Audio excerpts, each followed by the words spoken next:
ओम नमो भगवते वासुदेवाय। ओम नमो भगवते वासुदेवाय।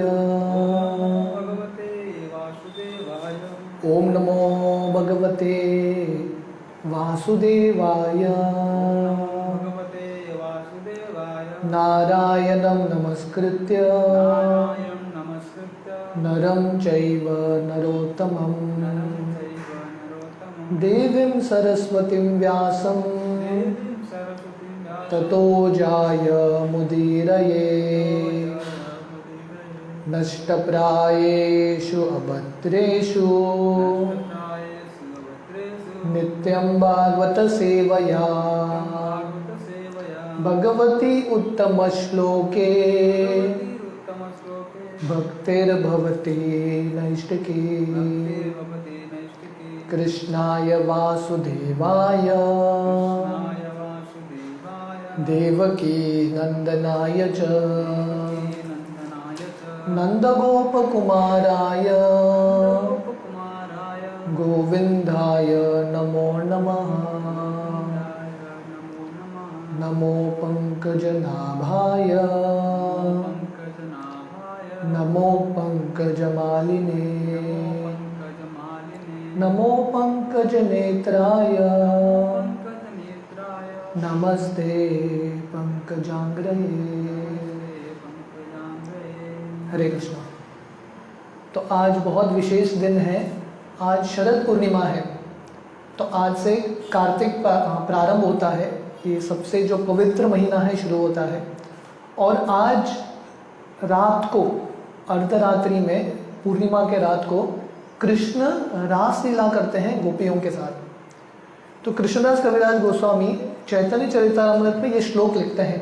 श्रीमान रास रसारंभी वंशी वट तटस्थित कर्शन वेणुर स्वनीर गोपी गोपीनाथा स्त्रियस्तुनः। तो वर्णन कर रहे हैं कि कैसे वो जो कृष्ण है, जो गोपीनाथ है, तो भगवान को जानने के अलग अलग स्तर हैं। तो पहला तो हम भागवतम में देखते हैं ब्रह्मेति परमात्मेति भगवान शब्द थे। तो पहला स्तर है कि भगवान शक्ति है, ब्रह्म ज्योति है। उससे ऊंचा स्तर है भगवान सबके हृदय में परमात्मा के रूप में है। और उससे भी श्रेष्ठ है भगवान। और भगवान जनरली धारणा रहता है कि विष्णु स्वामी है, पर हम जानते हैं कि विष्णु के भी स्तोत्र कृष्ण है। कृष्णस्तु भगवान स्वयं। तो ये कृष्ण के भी अलग अलग पहलू हैं। और सबसे जो ऊंचा स्तर है भगवान का, वो गोपियों के साथ आदान प्रदान, माधुर्य रस। तो 5 अलग अलग रस हैं भगवान के साथ, जो भगवान अपने भक्तों के साथ आदान प्रदान करते हैं। शांत रस, दास्य रस, सख्य रस, वात्सल्य रस और माधुर्य रस। तो ये जो रासलीला है कृष्ण का वृंदावन में शरद पूर्णिमा के रात, आज के जो रात है वहाँ पे होता है। और वंशी वट में तो कृष्णदास कविराज गोस्वामी यहाँ पे वर्णन करते हैं कि वंशी वट पे स्थित होके कृष्ण अपना वेणु बजाते हैं, अपना मुरली बजाते हैं। और वो जो आवाज़ सुन के मुरली का, गोपियाँ सब कुछ छोड़ के कृष्ण के साथ लीला करने के लिए आते हैं। तो ये बहुत सुंदर जो वर्णन है ये कहानी का भागवतम के 10वें स्कंद में आता है। पर ये रासलीला के बारे में थोड़ा चर्चा करने से पहले भगवान का जो विज्ञान है, भक्ति का विज्ञान समझना इम्पोर्टेंट है। इसलिए कृष्ण गीता में बताते हैं 9वें अध्याय में, राज विद्या राजगुह्यम पवित्रम इदम उत्तमम प्रत्यक्षागमन धर्म्यम सुसुखम कर्तुम अव्ययम। तो कृष्ण बताते हैं राज विद्या राजगुह्यम, ये जो भक्ति का ज्ञान है सबसे बड़ा विद्या है और सबसे गुह्य रहस्य है। और ये अगर सही रूप से कोई जानेगा तत्वतः, तो ऐसा व्यक्ति को पूर्ण रूप से साक्षात्कार होगा और सुख का अनुभूति होगा। तो इसलिए पहला ये जानना इम्पोर्टेंट है कि भक्ति एक विज्ञान है। भक्ति इज अ साइंस। तो जैसे एक विज्ञान में एक सिस्टम होता है कि नहीं, तो वो जो process, step by step process को फॉलो करेंगे तभी वो जो साइंस है, एक्सपेरिमेंट है, सक्सेसफुल होगा। तो वैसे ही भक्ति भी एक विज्ञान है। भक्ति रसामृत सिंधु में श्रील रूप गोस्वामी ये पूरे भक्ति के विज्ञान का वर्णन करते हैं, कैसे भक्ति के मार्ग में अलग अलग स्तर हैं, अदौ श्रद्धा तथा साधु संग, भजन क्रिया, अनर्थ निवृत्ति, निष्ठा, रुचि, भाव, आसक्ति, प्रेम। तो ये अलग अलग स्तर हैं, जो ये अलग अलग स्तरों से गुजरेगा अल्टीमेटली उसको भगवान के बारे में साक्षात्कार मिलेगा। तो इसलिए बेसिक्स जानना बहुत इंपॉर्टेंट है, हम छलांग नहीं लगा सकते। श्रील प्रभुपाद बहुत बात बोलते थे कि कृष्ण का जो रासलीला है 10वें स्कंद में वर्णन आता है, पर 10वां स्कंद तक कोई छलांग नहीं लगा सकता। पहले कृष्ण का जो सृष्टि का निर्माण है ये समझना पड़ेगा। अगर किसी को पीएचडी प्राप्त करना है तो पहला क्या समझना है, ABCD समझना है, nursery, primary, first standard, second standard, ऐसा गुजर के समझ पाएगा, है कि नहीं। तो वैसे ही कृष्ण के जो रासलीला है सबसे ऊंचा विषय है, पीएचडी का टॉपिक है, इसमें हम सीधा प्रवेश नहीं कर सकते, पहले हमको योग्यता डेवलप करना पड़ेगा। जैसे एक स्टूडेंट होता है, पहले मैथ सीखने के लिए स्कूल में जाता है, पहला बेसिक मैथ सिखाया जाता है उसको 1 + 1 2। तो ऐसे धीरे धीरे हर स्टैंडर्ड गुजरने के बाद उसको ट्रिग्नोमेट्री, अलजेब्रा, जेब्रा, जो ये सब ट्रिग्नोमेट्री ये सब सिखाया जाता है, इंटीग्रेशन, डिफरेंशिएशन। तो वैसे ही हम सब भक्ति में नए हैं, तो धीरे धीरे जब हम भागवतम पढ़ेंगे पहले स्कंद से, इसलिए श्रील प्रभुपाद ने ये प्रथा शुरू किया था इस्कॉन में कि भागवत का सप्ताह करने की जरूरत नहीं है, रोज नित्यम भागवत सेवया, एवरीडे रोज 1-2 श्लोक पढ़ो और ध्यान से पढ़ो भगवान के तत्व ज्ञान के बारे में या विज्ञान के बारे में। उसके बाद भगवान के जो रासलीला है उसके बाद उसके विषय में हमको समझ में आएगा। इसलिए श्रीमद् भागवतम के जो प्रोफेसर हैं शुकदेव गोस्वामी सीधा रासलीला का वर्णन नहीं करते। हालांकि परीक्षित को 7 दिन ही थे, तो शुकदेव गोस्वामी नहीं बोलते अरे पहला स्कंद सब छोड़ दो, सीधा रासलीला का विषय वर्णन करते हैं, नहीं। So he goes very gradually. Radhanath Swami Maharaj को एक बार अमेरिका में एक प्रोफेसर मिलते हैं, हिंदुइज्म के प्रोफेसर हैं, तो उन्होंने पीएचडी किया था 10वां स्कंद रास लीला जो 5म अध्याय है उसके ऊपर उन्होंने पीएचडी किया था। और वो राधानाथ महाराज को बोलते हैं कि आप कैसे कृष्ण का पूजा कर रहे हो, ऐसा भी कोई भगवान होता है क्या? वृंदावन के अलग अलग कुंज में राधा रानी के साथ क्या क्या लीला करता है, ऐसा तो जो कामी भगवान है उसका तो पूजा बिल्कुल नहीं करना चाहिए। तो राधानाथ महाराज बोलते हैं अरे तुमने तो पीएचडी कर लिया रासलीला पे, तुमने भगवत गीता पढ़ा क्या? तो बोलता है मैंने भगवत गीता नहीं पढ़ा। अगर कोई भगवत गीता नहीं पढ़ेगा तो भागवतम कैसे समझेगा? तो Bhagavad Gita is the basic study.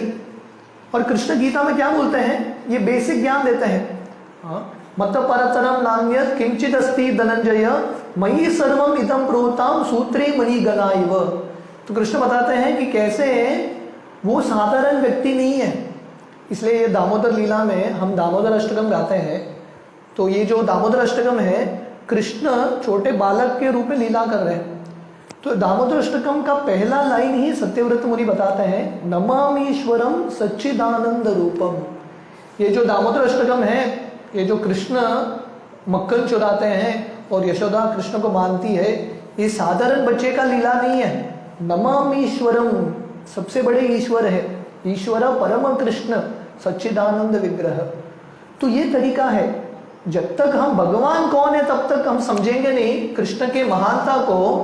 Krishna के रासलीला बहुत दूर का विषय है, पीएचडी का मैटर है। इसलिए जब हम गीता पढ़ेंगे हमको समझ में आएगा कि कृष्ण का महानता, हम सर्वस्य प्रभवो मत्तः सर्वं प्रवर्तते इति मत्वा भजन्ते मां बुधा भाव समन्विता। तो पहले ज्ञान प्राप्त होना इंपॉर्टेंट है कृष्ण के महानता के बारे में। इसलिए राधानाथ महाराज ये प्रोफेसर को बता रहे थे, तुमने तो पीएचडी कर दिया रासलीला पे, पर तुमने बेसिक्स नहीं किया है, भगवत गीता नहीं पढ़ा है। तो ये सुन के ये प्रोफेसर थोड़ा नम्र होता है। तो ऐसे ही बहुत सारे लोग हैं जो बहुत जल्दी रासलीला पे प्रवेश करने का प्रयास करते हैं, पर जो भक्त हैं अपना अधिकार देख के प्रवेश करते हैं। इसलिए श्रील प्रभुपाद हालांकि शुद्ध भक्त थे, पर प्रभुपाद ने सामान्य जनता के सामने कभी रासलीला का वर्णन नहीं किया। श्री चैतन्य महाप्रभु भी हालांकि रासलीला का स्मरण करते थे और अपने जो निकट के भक्त हैं उनसे बातचीत करते थे, वार्तालाप करते थे, पर सामान्य जनता के सामने कभी उन्होंने रासलीला का प्रस्तुति, रासलीला के ऊपर प्रवचन कभी नहीं किया चैतन्य महाप्रभु ने। और हम भागवत में भी देखेंगे शुकदेव गोस्वामी रासलीला का वर्णन करते हुए भी राधा रानी का भी नाम नहीं लेते, इतना गुह्य रखते हैं, क्योंकि वो असेंबली में अलग अलग कैटेगरी के लोग बैठे हैं। तो ये जानना कि ये साधारण लीला नहीं है, it is not an ordinary subject matter. इसलिए हमको समझना चाहिए कि रासलीला का वर्णन कौन कर रहा है और कौन सुन रहा है, who is speaking raslila and who is hearing raslila. तो जैसा मैं बता रहा था, ये रासलीला का वर्णन भागवतम में आता है। शुकदेव गोस्वामी परीक्षित महाराज को ये वर्णन करते हैं। तो शुकदेव गोस्वामी का स्तर क्या था? शुकदेव गोस्वामी माँ के गर्भ में ही मुक्त आत्मा थे, ब्रह्मन का साक्षात्कार माँ के गर्भ में ही हुआ था उनको। तो इसलिए उनका इच्छा ही नहीं था माँ के गर्भ से बाहर निकलने के लिए, नो डिजायर एट ऑल। 16 साल तक माँ के गर्भ में ही रह गए। क्यों? क्योंकि उनको लग रहा था मैं बाहर आऊँगा माया के दुनिया में फंस जाऊँगा। इमेजिन करो, माँ के गर्भ में कोई इतने साल रहता है क्या? किसी का इच्छा नहीं होता, बच्चा तड़पता है बाहर आने के लिए। पर शुकदेव गोस्वामी बोलते हैं ये स्तर ठीक है, क्योंकि बाहर का दुनिया माया का दुनिया है, मैं फंस जाऊँगा।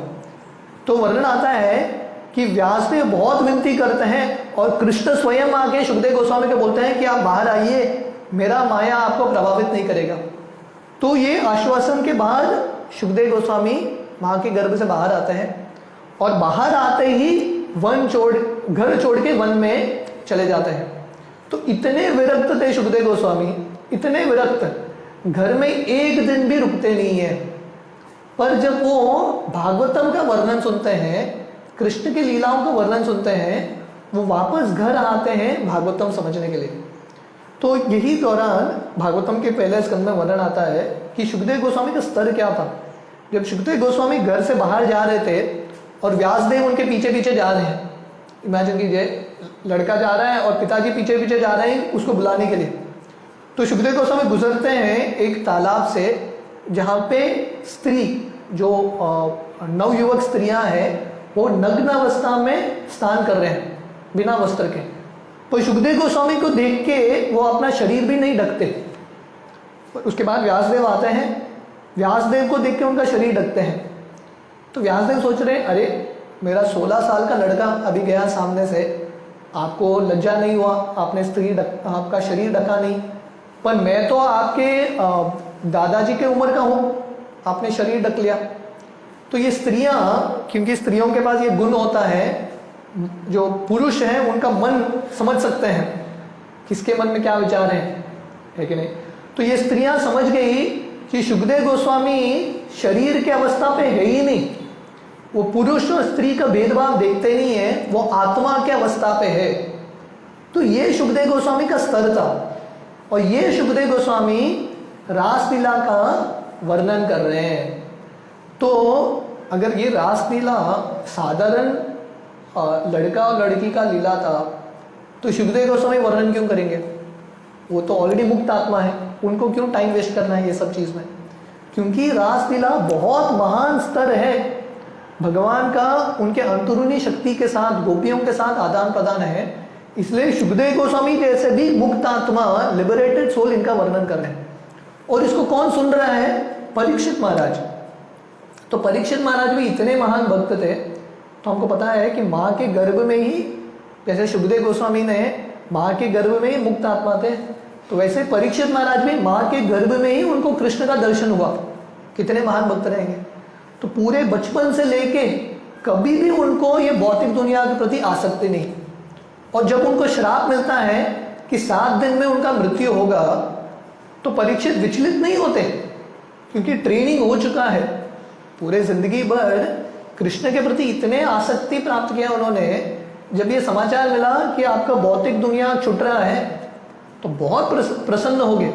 सब कुछ छोड़ के बिना कष्ट के इतने बड़े साम्राज्य के जो राजा हैं, विदाउट एनी डिफिकल्टी, बिना मुश्किल के त्याग के सुखदेव गोस्वामी के पास बैठ के भागवतम सुनने के लिए तैयार रहते हैं। क्योंकि परीक्षित महाराज का ये स्तर था।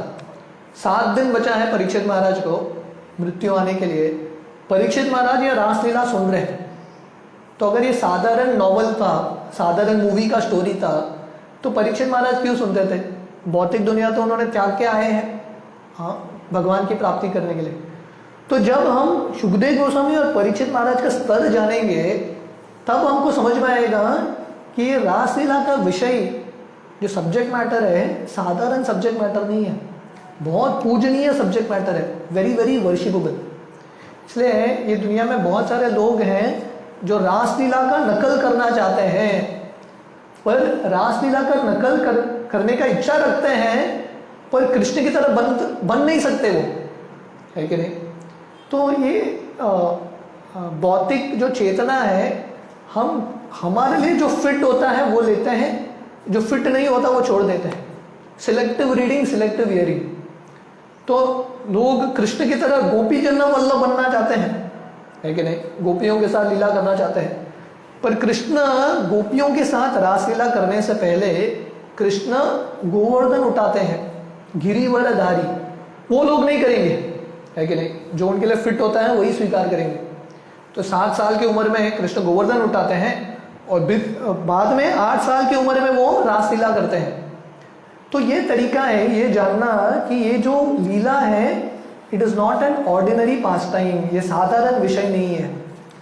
तो वर्णन आता है, सुखदेव गोस्वामी महाराज परीक्षित को वर्णन करते हैं, ये शरद पूर्णिमा के जो रात है, कार्तिक महीना का जो चंद्र है, पूर्णिमा का जो चंद्र है, पूरे साल में सबसे सुंदर रात्रि है।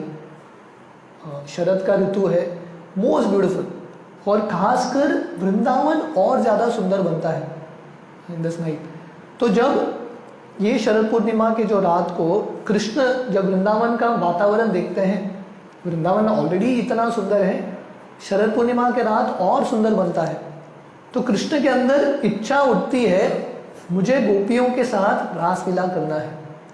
तो कृष्ण अपना वेणु लेके, जो बांसुरी लेके, कृष्ण पंचम नोट, जो 5th नोट है, उनका बजाते हैं। तो कृष्ण के अलग अलग बांसुरी के स्वर है। तो स्पेशली जब ये 5th नोट बजाते हैं, इतना मधुर होता है, इतना मधुर होता है, जो भी सुनता है पागल हो जाता है। तो जब ये आवाज़ पहुंचती है गोपियों के पास, तो गोपियां पागल हो जाते हैं, सब कुछ छोड़ के कृष्ण की ओर भाग के आ रहे हैं। तो कृष्ण गीता में बताते हैं, सर्वधर्मा परित्यज्य मामेकम शरणम व्रज। तो कृष्ण गीता में बोलते हैं, सब धर्मों को त्याग के मेरा आश्रय लो। तो बहुत सारे आचार्य बताते हैं, जब कृष्ण बोलते हैं मामेकम शरणम व्रज, कृष्ण वृंदावन का स्मरण कर रहे हैं और गोपियों का स्मरण कर रहे हैं। कृष्ण है कुरुक्षेत्र के रणभूमि में, गीता बता रहे हैं अर्जुन को, पर वो कुरुक्षेत्र के रणभूमि में भी वो गोपियों का शरणागति का स्मरण कर रहे हैं। इसलिए जब कृष्ण द्वारका में भी थे अपने रानियों के साथ, कृष्ण रात भर राधा रानी का नाम का जप करते थे, गोपियों के नाम का जप करते थे, क्योंकि गोपियों का इतना शरणागति था, परफेक्शन ऑफ सरेंडर। इसलिए श्री चैतन्य महाप्रभु जो स्वयं सन्यासी थे, सन्यासी में भी सबसे परफेक्ट सन्यासी थे, उन्होंने बताया कि हर सन्यासी को ध्यान करना चाहिए गोपियों के ऊपर। जनरली जो सन्यासी है स्त्रियों के ऊपर ध्यान नहीं करता, पर चैतन्य महाप्रभु ने सिखाया है सबसे बड़ा ध्यान है सन्यासियों के लिए गोपियों का शरणागति। This is the perfection. इसलिए पूरे दामोदर लीला में भी कार्तिक मास में हम किसका आराधना कर रहे हैं? दामोदर, जिनको यशोदा ने बांधा है। यशोदा भी गोपी है। तो ये हमारा पद्धति है, गोपियों का शरणागति सबसे ऊंचा स्तर का है। शांत रस, दास्य रस, सख्य रस, वात्सल्य रस, माधुर्य रस। और माधुर्य रस में भी 2 रस होते हैं, स्वकीय, परकीय। जो कृष्ण अपने रानियों के साथ एक लीला होती है वो एक रस है, पर सबसे महान रस है परकीय रस, जो कृष्ण का गोपियों के साथ आदान प्रदान होता है। तो सुखदेव गोस्वामी वर्णन करते हैं, जब कृष्ण ये शरद पूर्णिमा के रात ये बांसुरी बजाते हैं, तो ये बांसुरी का आवाज़ सुन के गोपियाँ जो भी कार्य कर रहे हैं सब कुछ छोड़ देते हैं। तो वर्णन है, कोई गोपियाँ गाय से दूध निकाल रहे हैं, जनरली शाम के समय दूध निकालते हैं, तो वो दूध निकाल रहे हैं, समाप्त भी नहीं हुआ वो कार्य, उधर ही छोड़ देते हैं, बाल्टी को उधर ही छोड़ देते हैं, साइड पे भी नहीं रखते, भाग के चले जाते हैं। थोड़े गोपियाँ अपने घर के सदस्यों का सेवा कर रहे हैं, छोड़ के भाग के चले जाते हैं। थोड़े गोपियाँ ने चूल्हे के ऊपर दूध रखा है गर्म करने के लिए, उसको भी छोड़ देते हैं, निकालते भी नहीं है बर्तन को, भाग के चले जाते हैं। जो भी कर रहे हैं कृष्ण का ये बांसुरी का आवाज़ सुन के निकल जाते हैं। तो इसको बोलते हैं शरणागति। जब कृष्ण का बुलावा आता है, when that calling of God comes, सब कुछ छोड़ के निकलना।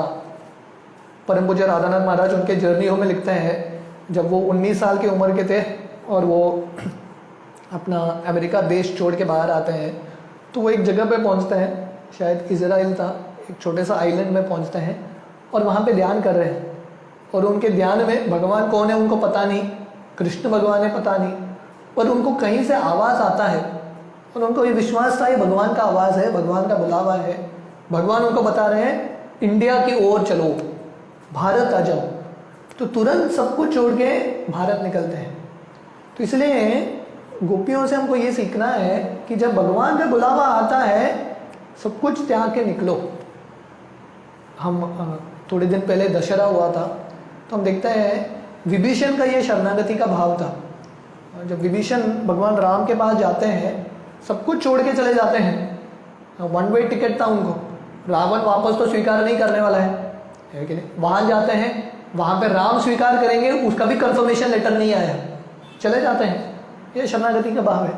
तो गोपियाँ जाते हैं कृष्ण के बुलावा सुन के, पर गोपियों को ये भी पता नहीं था कि कृष्ण स्वीकार करने वाले हैं कि नहीं।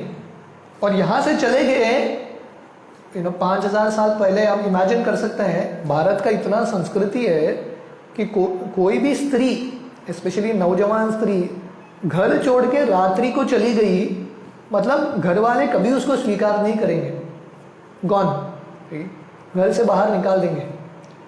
इमेजिन करो 5000 साल पहले ये भी शहर की स्त्रियां नहीं है, मथुरा की स्त्रियां नहीं है, वृंदावन एक गांव की स्त्रियां हैं, गोपियां हैं, पर घर छोड़ के जाते हैं। उनको 100% पता था वापस हमको कोई स्वीकार नहीं करेगा, और जंगल में जाते हैं। और जंगल में जाने के बाद भी कृष्ण ने कंफर्मेशन लेटर नहीं दिया कि मैं आपको स्वीकार करूंगा।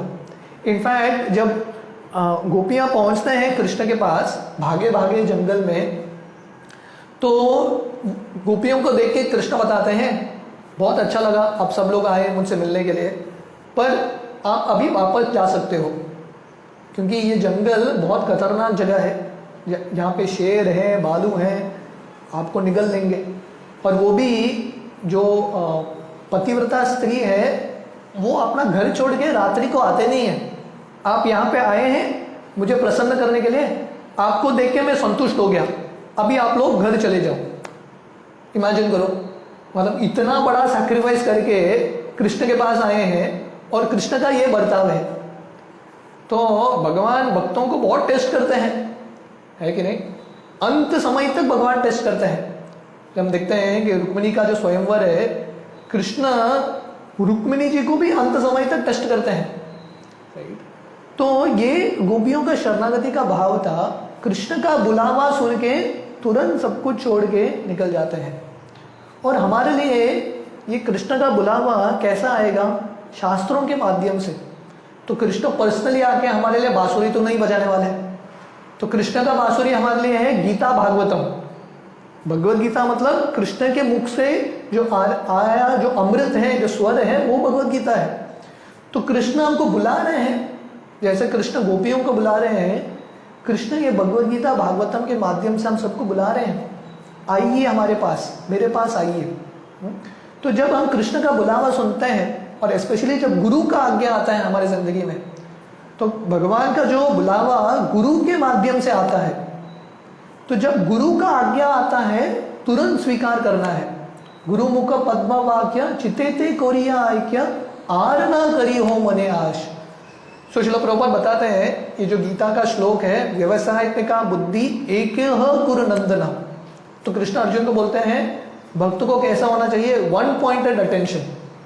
तो वन पॉइंटेड अटेंशन का मतलब क्या है, प्रभुपाद समझाते हैं कि जब गुरु का आज्ञा आए सब कुछ छोड़ के गुरु के सेवा में लगना है, तल्लीन होना है गुरु के सेवा में। To make the order of your spiritual master as one life and soul. गुरु के आज्ञा को हमारा जीवन बनाना। और श्रील प्रभुपाद का यही उदाहरण था, प्रभुपाद का यही शरणागति था। तो प्रभुपाद को जब उनके गुरु महाराज बोलते हैं कि पाश्चात्य देश में प्रचार करो, प्रभुपाद पूरी तरीके से तल्लीन हो गए वो आज्ञा का पालन करने में। तो प्रभुपाद ने अपनी उम्र के बारे में नहीं सोचा, कुछ भी नहीं सोचा। प्रभुपाद निकल गए पाश्चात्य देश, वहाँ पे कोई स्वीकार करने के लिए है कि नहीं, स्वागत करने के लिए है कि नहीं, प्रभुपाद ने सोचा नहीं। तो ये शरणागति है कि विश्वास रखना। श्रद्धा शब्दे विश्वास कहे श्रद्धा निष्ठई कृष्ण भक्ति कहले सर्व कर्म कृत है। तो ये श्रद्धा का डेफिनेशन है, हम कृष्ण की भक्ति करेंगे, कृष्ण का ये बुलावा स्वीकार करेंगे, भगवान हमारे लिए सब अरेंज करेंगे। बलि महाराज का उदाहरण आता है। बलि महाराज के सामने जब वामन देव आते हैं और बोलते हैं मुझे 3 पद जमीन दे दो, तो बलि महाराज सोचते नहीं है। जब भगवान का बुलावा आता है, शरणागति करने का अवसर आता है, सोचो मत, पोस्टपोन मत करो, तुरंत स्वीकार करो। ये अवसर हर एक व्यक्ति को नहीं मिलता, ये बहुत बड़ा भाग्य है। तो बलि महाराज तुरंत बोलते हैं ठीक है भगवान, आप जो चाहिए मांगो मैं दे दूंगा। तो 2 पद से पूरा ब्रह्मांड नाप लेते हैं और तीसरा पद बलि महाराज बोलते हैं मेरे सर पे रखो। तो वामन देव उनका जो पैर है बलि महाराज के सर पे रखते हैं। सब कुछ छीन लेते हैं बलि महाराज से, जैसे गोपियों से सब कुछ छीन लेते हैं, जैसे विभीषण से पूरा लंका छोड़ के विभीषण आ गए। पर इन रिटर्न ये भक्तों को जो इमेजिन कर सकते थे उससे कहीं ज्यादा देते हैं। बलि महाराज को एक पूरे लोक का राजा बना देते हैं, सुतल लोक का। विभीषण जो लंका छोड़ के आया था, रावण के लंका को, लंका का राजा विभीषण ही बन गया राम का आश्रय लेके। और ये जो गोपियां हैं अपना घर छोड़ के आई कृष्ण से मिलने के लिए, और उनको लगा कि घर वाले स्वीकार नहीं करेंगे, पर भगवान की कृपा से घर वाले स्वीकार भी करते हैं और वहां जाने के बाद उनका आराधना भी करते हैं। घर वाले बोलते हैं आपके जैसा शरणागति हमारा है ही नहीं। तो कहने का मतलब है जब कृष्ण का बुलावा आता है, भगवान के प्रति शरणागति होने का अवसर मिलता है, उसको स्वीकार करो। हम कभी लूजर नहीं बनेंगे, हम कभी हारेंगे नहीं ये सौदे में, निश्चित रूप से जीतेंगे। तो शुभदेव गोस्वामी वर्णन करते हैं जब गोपियां आते हैं कृष्ण के पास, ये घने जंगल में अर्धरात्रि के समय, शरद पूर्णिमा की जो रात है वो समय में आते हैं। तो कृष्ण उनको बोलते हैं आप घर चले जाओ, आप लोगों के पास बहुत सारा रिस्पॉन्सिबिलिटी है, मैं प्रसन्न हूँ, आप घर जाओ। तो गोपियाँ बहुत सुंदर रिप्लाई करते हैं। वो भगवान को बोलते हैं, पहले तो बहुत शाई हैं वो लोग, शाई को क्या बोलते हैं, बहुत लज्जा है उनको, कृष्ण के सामने कुछ बोलने के लिए भी लज्जा है। फिर भी कैसा तो उत्तर देते हैं कि हे कृष्ण, आपने हमको अभी बुलाया है, वापस भेज रहे हैं, ये सही है क्या? आपका जो शब्द है हमारे हृदय को तीर की तरह चुभ रहे हैं। और बताते हैं देखिए आप जो हैं हम सबके हृदय में परमात्मा के रूप में स्थित हैं। और व्यक्ति जब स्वयं से प्रेम करता है या परिवार से प्रेम करता है, क्यों प्रेम करता है? क्योंकि आप सबके हृदय में है। अगर आत्मा निकल गया किसी के शरीर से, वो शरीर के साथ प्रेम होता है क्या? प्रेम नहीं होता है कि नहीं? जैसे शंकराचार्य उनके एक श्लोक में लिखते हैं, जो पत्नी है अपने पति के साथ 40 साल निकाला होगा, जब पति चले जाते हैं, मर जाते हैं, एक रात भी पत्नी वो पति के शरीर के साथ रुकेगी नहीं। क्यों? क्योंकि प्रेम शरीर से नहीं था, आत्मा से था। आत्मा चला गया, प्रेम चला गया। पर आत्मा को लोग क्यों प्रेम करते हैं? क्योंकि आत्मा के साथ परमात्मा है, कृष्ण है। तो गोपियां बताते हैं इनडायरेक्टली व्यक्ति आपसे ही प्रेम करता है, क्योंकि आप हैं सबके हृदय में, इसलिए प्रेम है। तो अभी आप साक्षात हमारे सामने खड़े हो, तो हम घर क्यों जाएं? आप ही हमारे पिता हो, आप ही हमारे पति हो, आप ही हमारे प्राणधन हो, तो इसलिए हम यहाँ से नहीं जाएंगे। भागवतम में ये वर्णन आता है, ये श्लोक, देवा ऋषि भूतात् ऋणाम पितृणाम न किंकरो नायम ऋणी च राजन सर्वात्मना यह शरणम शरण्यम गतो मुकुंद परिहत्य कृत्यम। तो ये भागवतम का श्लोक है कि हम सबकी जिंदगी में अलग अलग ऋण हैं। परिवार के प्रति ऋण है, पूर्वज का ऋण है, देवताओं का ऋण है, ऋषि का ऋण है, मनुष्य समाज का ऋण है। पर जो पूरी तरीके से मुकुंद का आश्रय लेगा, गतो मुकुंदम परिहत्य कृत्यम, पूर्ण रूप से भगवान का आश्रय लेगा, उसको ये सब ऋण लागू ही नहीं होता, उसको ये सब करने की जरूरत ही नहीं है। तो गोपियां बताते हैं हमने तो पूरी तरीके से आपका आश्रय लिया है, तो आप ही हमारे सब कुछ हो। तो गोपियों का ये उत्तर सुन के कृष्ण का दिल पिघल जाता है। तो कृष्ण अजीत हैं, पर उनको कृष्ण के जो भक्त हैं भक्ति के माध्यम से जीतते हैं। इसलिए रूप गोस्वामी भक्ति रसामृत सिंधु में भक्ति के अलग अलग लक्षण समझाते हैं, शुद्ध भक्ति के। उसमें से एक लक्षण है श्री कृष्ण आकर्षणी। जो भक्ति है कृष्ण को भी आकर्षित करता है। कृष्ण पूरी दुनिया को आकर्षित करते हैं, पर कृष्ण किससे आकर्षित होते हैं? अपने शुद्ध भक्तों के भक्ति से। तो ये जो शरद पूर्णिमा है और ये जो दामोदर लीला है, यही चीज दर्शाता है कि कैसे भगवान, जिनको कोई जीत नहीं सकता, ऐसे भगवान को भक्त जीत लेते हैं अपने प्रेम से। तो कृष्ण तो पहले गोपियों को बोलते हैं हम चले जाओ घर, पर उनके प्रेम के उत्तर से, उनके शरणागति से कृष्ण हार मान जाते हैं। और हम देखते हैं कि ये दामोदर लीला में यशोदा कृष्ण को बांधती है उकल से। वो जो कृष्ण जिन्होंने अर्जुन के सामने विराट रूप दिखाया था, अर्जुन ने विराट रूप को बांधा था क्या? कोई बांध सकता है विराट रूप को? है कि नहीं? जब कृष्ण शांति दूत के रूप में जाते हैं दुर्योधन के पास, उस समय दुर्योधन का प्लान था कि कृष्ण को उनके आसन से बांध देंगे और मार देंगे, कृष्ण को बंदी बना देंगे। तो बंदी बनाने ही वाले थे, तो कृष्ण अपना विराट रूप दिखाते हैं। अरे विराट रूप को कोई कौन बांध सकता है? कौन सा रस्सी है जो विराट रूप को बांध सकता है? पर यशोदा ने करके दिखाया। जो दुर्योधन बांध नहीं सका विराट रूप को, यशोदा ने किया, क्योंकि यशोदा के पास भक्ति था। तो कृष्ण का यह नाम है दामोदर। ये दाम का मतलब है रस्सी। कौन से रस्सी से भगवान को बांध सकते हैं? भक्ति के रस्सी से। और जैसे मैं बता रहा था, ये भक्ति का सबसे सर्वोत्तम उदाहरण गोपियां हैं, ब्रज गोपियां हैं। पूर्ण तरीके से उन्होंने कृष्ण को कॉन्कर कर लिया, कृष्ण पे उन्होंने विजय प्राप्त कर लिया। तो उसके बाद कृष्ण ये गोपियों के साथ रास लीला करते हैं। तो वर्णन आता है कि सबसे महान चीज है त्यागना ये दुनिया में, वो है अहंकार, प्राइड, है कि नहीं? व्यक्ति धन त्याग सकता है, जो खाना है सब कुछ त्याग सकता है, पर अहंकार त्यागना बहुत मुश्किल है। इसलिए श्री चैतन्य महाप्रभु ने हमको ये सिद्धांत दिया है, तृणादपि सुनीचेन तरोरपि सहिष्णुना अमानी न मानदेन कीर्तनीय सदा हरि। भक्त को नम्र होना चाहिए। तो गोपियों ने क्या त्यागा? घर तो त्याग दिया, घर के सदस्यों को, रिश्तों को सब त्याग दिया, पर सबसे महत्वपूर्ण है उन्होंने उनका इमेज भी त्याग दिया। स्त्रियों के लिए उनका जो इमेज है, पतिव्रता स्त्री, चास्टिटी सबसे इंपॉर्टेंट है।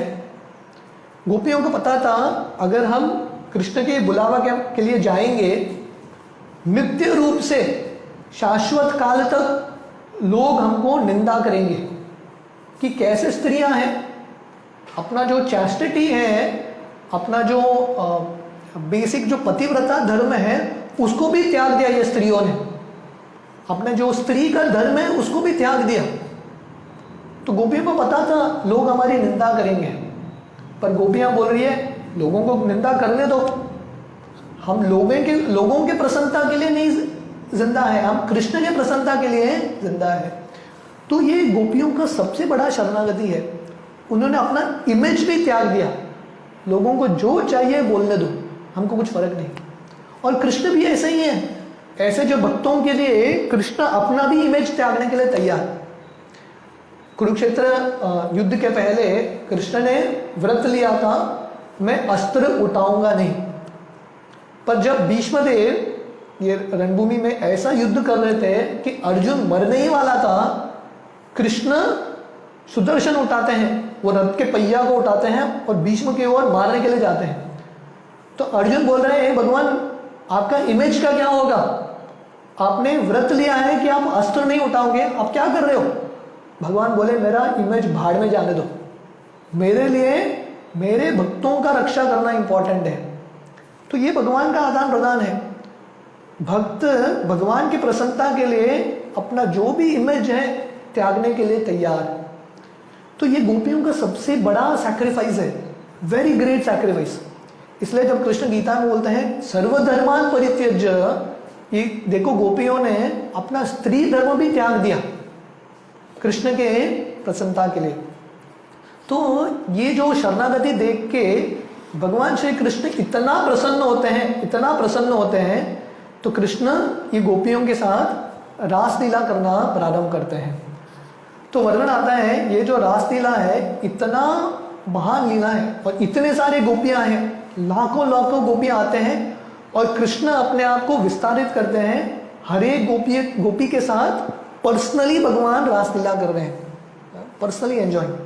तो सुखदेव गोस्वामी ये भागवतम में वर्णन करते हैं कि ऐसा रासलीला चलते चलते एक समय पे गोपियों के अंदर ये भाव आता है कि देखो हम कितने भाग्यशाली हैं कि कृष्ण मेरे साथ ही लीला कर रहे हैं। Krishna I am the special one, I am the chosen one. Krishna ने मुझे चुना है उनके साथ लीला करने के लिए। तो कृष्ण क्योंकि परमात्मा के रूप में सबके हृदय में है, कृष्ण देख लेते हैं कि थोड़ा बहुत अहंकार आ गया गोपियों में। कौन सा अहंकार? उनको लगने लगा हम स्पेशल हैं। जब अहंकार आता है कृष्ण गायब हो जाते हैं। तो देखिए कृष्ण को गोपियों के अंदर भी अहंकार पसंद नहीं, तो हमारे अंदर कृष्ण को कैसा अहंकार पसंद होगा। तो जब हम सेवा करते हैं और उसके लिए क्रेडिट लेना चाहते हैं, हम जब लोगों के सामने बताते रहते हैं हे देखो भगवान मैंने आपके लिए क्या किया, तो भगवान उससे प्रसन्न नहीं होते। तो भक्त मतलब सेवा करेगा पर क्रेडिट लेने के लिए तैयार नहीं। तो भक्त को एक नमक की तरह होना चाहिए। नमक का खासियत क्या है? पूरे खाने में मिल जाता है पर स्वयं क्रेडिट लेता नहीं। तो जब कृष्ण देखते हैं कि गोपियों के अंदर ये थोड़ा बहुत अहंकार आ गया, उनको लग रहा है कि देखो हमने कितना त्यागा कृष्ण के लिए और कृष्ण अभी हमारे साथ ही लीला कर रहे हैं। कृष्ण रासलीला छोड़ के गायब। देखिए इससे और एक चीज पता चलता है कि कैसे कृष्ण काम वासना की वजह से लीला नहीं कर रहे हैं। जब कृष्ण को समझ में आता है कि गोपियों के अंदर अहंकार आ गया, कृष्ण इतने सुंदर गोपियों को छोड़ के चले जाते हैं, गायब हो जाते हैं। बिल्कुल आसक्ति नहीं कृष्ण को इनके प्रति। द्वारका लीला में वर्णन आती है कि कृष्ण जब रात को अपने पत्नियों के साथ सो रहे हैं, रुक्मिणी, सत्यभामा इत्यादि, सुबह ब्रह्म मुहूर्त के समय कृष्ण तुरंत उड़ जाते हैं बिस्तर से। थोड़ा भी आसक्ति नहीं पत्नी के प्रति, बिस्तर के प्रति, नो अटैचमेंट एट ऑल। तो यहाँ पे भी ये समझ में आता है कि कृष्ण का भौतिक दृष्टिकोण से लीला नहीं हो रही है। इसलिए जब कृष्ण देखते हैं थोड़ा अहंकार आ गया मेरे भक्तों के हृदय में, कृष्ण गायब।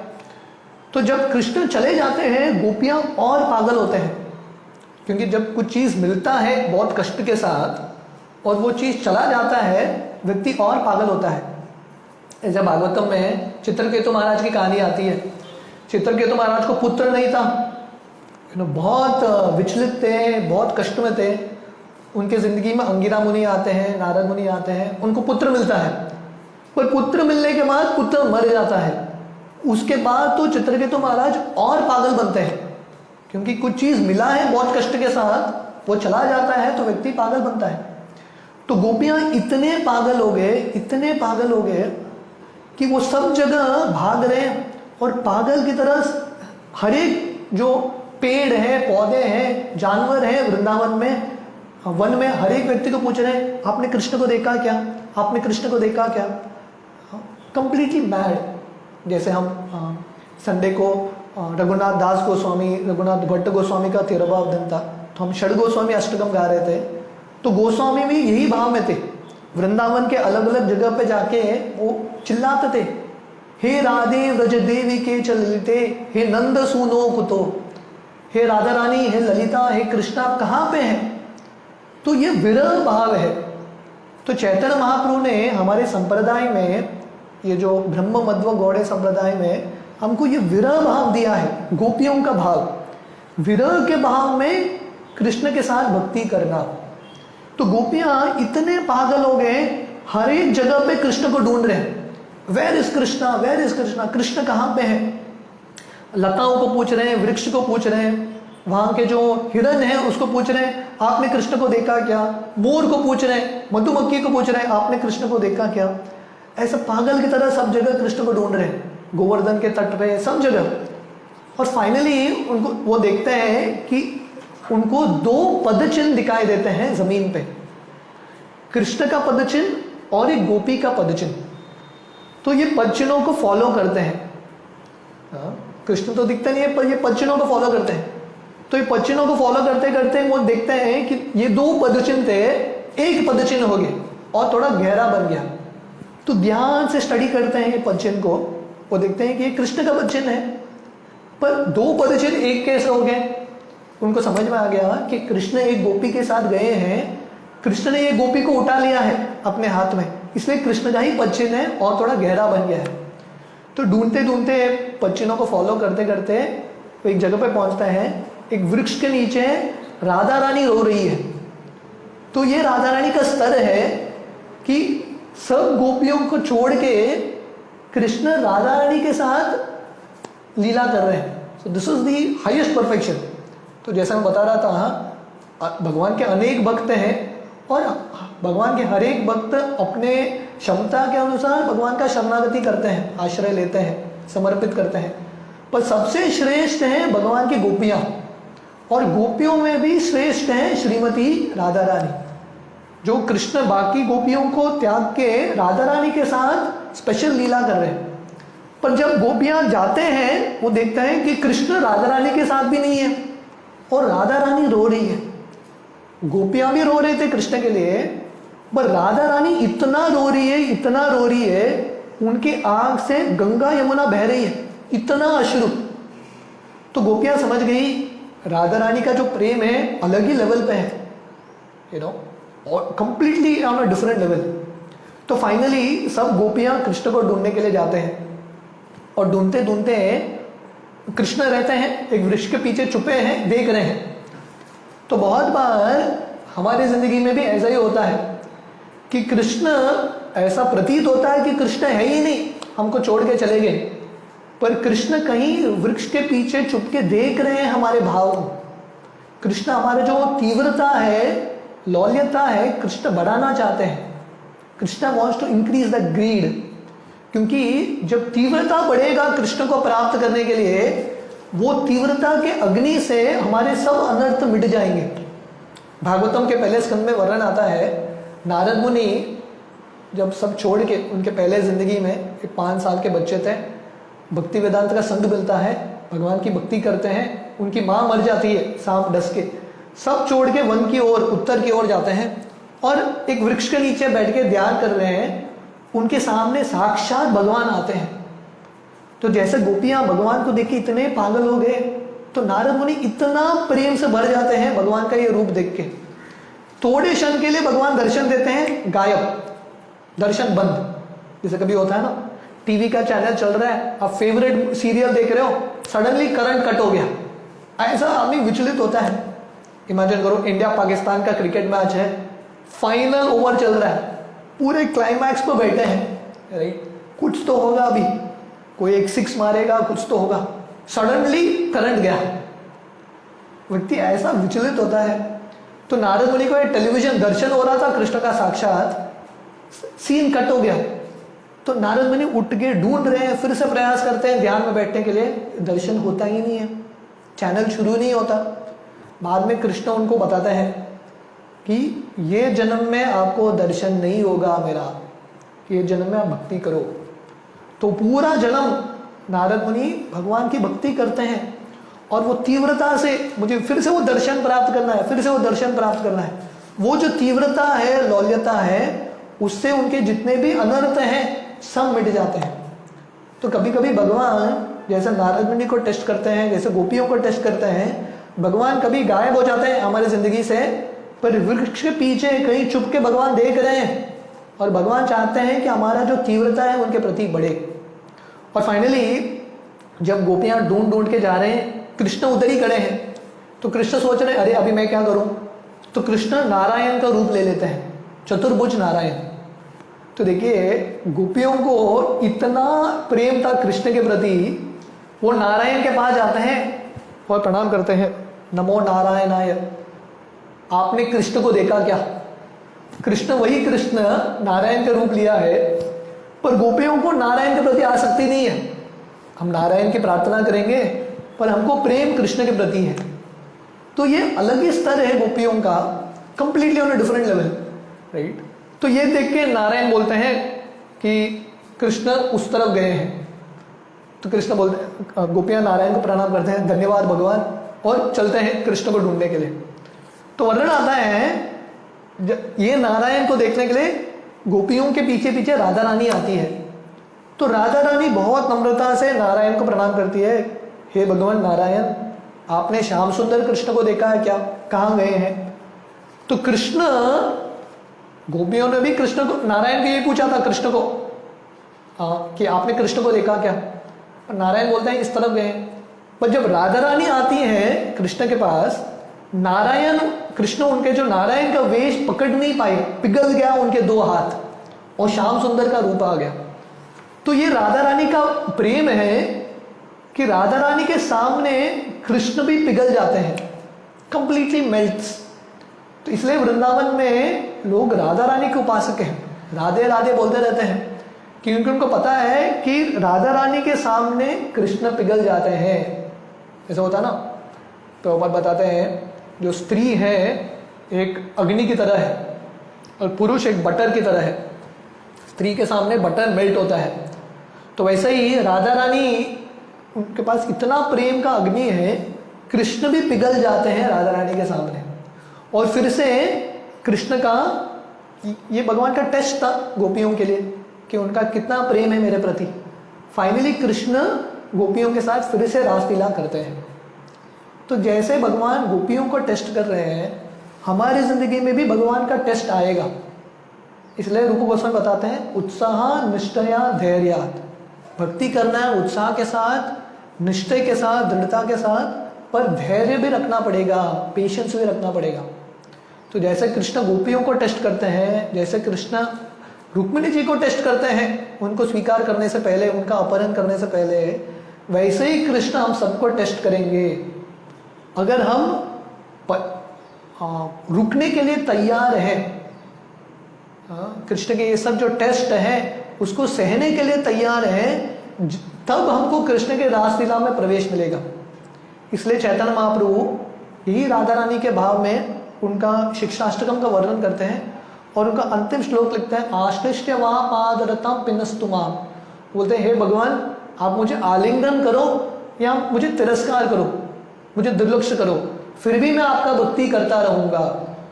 तो वैसे ही गोपियां कृष्ण सामने थे, कृष्ण के लिए उन्होंने सब कुछ छोड़ के आए, कृष्ण गायब हो गए, फिर भी उनको कृष्ण के प्रति प्रेम कम नहीं हुआ, कृष्ण का आश्रय वो लेते रहे। तो ये शरणागति का भाव है जो गोपियां हमको सिखा रहे हैं, जो चैतन्य महाप्रभु हमको सिखा रहे हैं।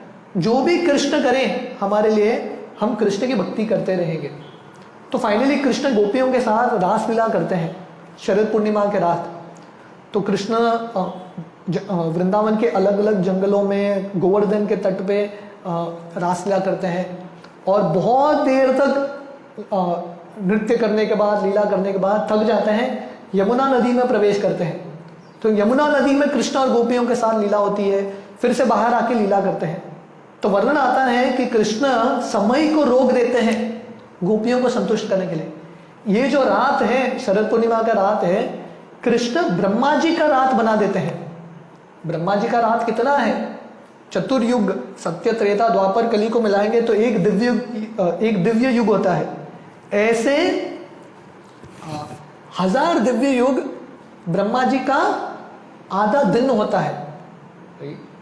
सो इतना बड़ा रात होता है ब्रह्मा जी का, इतना बड़ा रात कृष्ण बना देते हैं, क्योंकि जो समय के स्वामी कृष्ण ही है। कालोस्मि भरतश्रभ, कृष्ण अर्जुन को बताते हैं मैं ही समय हूं, मैं ही काल हूं। तो कृष्ण काल को रोक देते हैं और ब्रह्मा जी के पूरे रात तक, अरबों खरबों साल तक कृष्ण अपने गोपियों के साथ लीला करते हैं। तो ये बहुत इंपॉर्टेंट सीख है कि ये रास लीला साधारण लीला नहीं है, बहुत ऊंचा लीला है।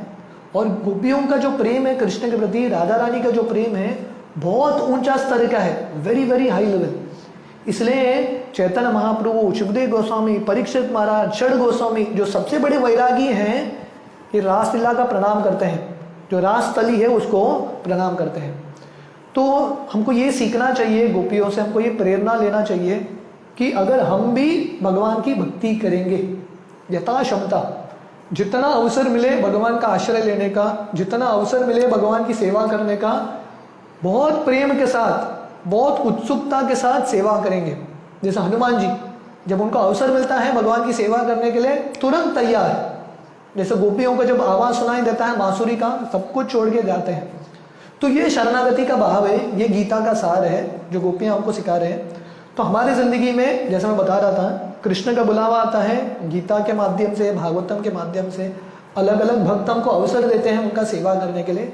ये अवसर को स्वीकार करना बहुत तीव्रता के साथ, बहुत लौल्यता के साथ। जैसे बिजनेसमैन होता है, अगर आप उसको कुछ पैसे दो, पैसा छोड़ता नहीं है, कैसे तो ले लेगा वो पैसा। तो वैसे ही हमको उतना लौल्यता होना चाहिए भगवान की भक्ति और भक्तों की सेवा करने के लिए। अगर ये भाव रहेगा तो भगवान हमारे जिंदगी में भी रास लीला करेंगे।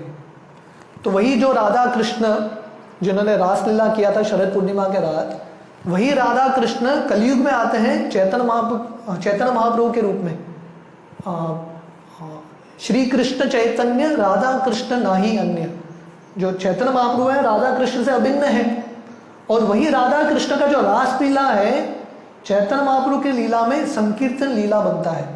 गोलोकेर प्रेम धन हरिनाम संकीर्तन। तो गोलोक वृंदावन का प्रेम धन क्या है? रास लीला। भगवान कृष्ण का भक्तों के साथ जो रास है वो गोलोक वृंदावन का प्रेम धन है, और वो कलयुग में बनता है हरिनाम संकीर्तन।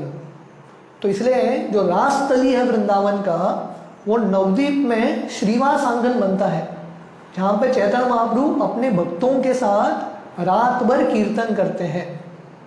इसलिए जब हम ये संकीर्तन लीला में भाग लेंगे, पूरा दिल डाल के, पूरा शरणागति के भाव से, पूरी तरीके से समर्पित करके ये संकीर्तन लीला में भाग लेंगे, भगवान का हरिनाम लेंगे, दूसरों को देंगे और भक्तों के संग में ये कीर्तन करेंगे, ऐसा करते करते हमको चैतन्य महाप्रभु प्रवेश दे रहे हैं वृंदावन के रास लीला में। तो आज के दिन, आज के रात हम स्मरण कर सकते हैं। इनफैक्ट जैसे मैं बता रहा था, ये शरद पूर्णिमा का जो रात सबसे सुंदर रात है। अभी भी आप वृंदावन में जाएंगे, वृंदावन में 5000 से ज़्यादा मंदिर हैं राधा कृष्ण के। रात भर कीर्तन होता है, रात भर सुंदर दर्शन, the entire night there is kirtan that's going on. तो हम भी प्रार्थना कर सकते हैं और आज के ये पूरा दिन हम स्मरण कर सकते हैं ये गोपियों के शरणागति को, और हम राधा रानी से प्रार्थना कर सकते हैं कि हमारे अंदर भी थोड़ा बहुत शरणागति आए। उनके जैसा तो शरणागति संभव ही नहीं है, पर थोड़ा बहुत भी शरणागति आए तो हमारी जिंदगी सफल। हरे कृष्णा। शरद पूर्णिमा महामहोत्सव की जय।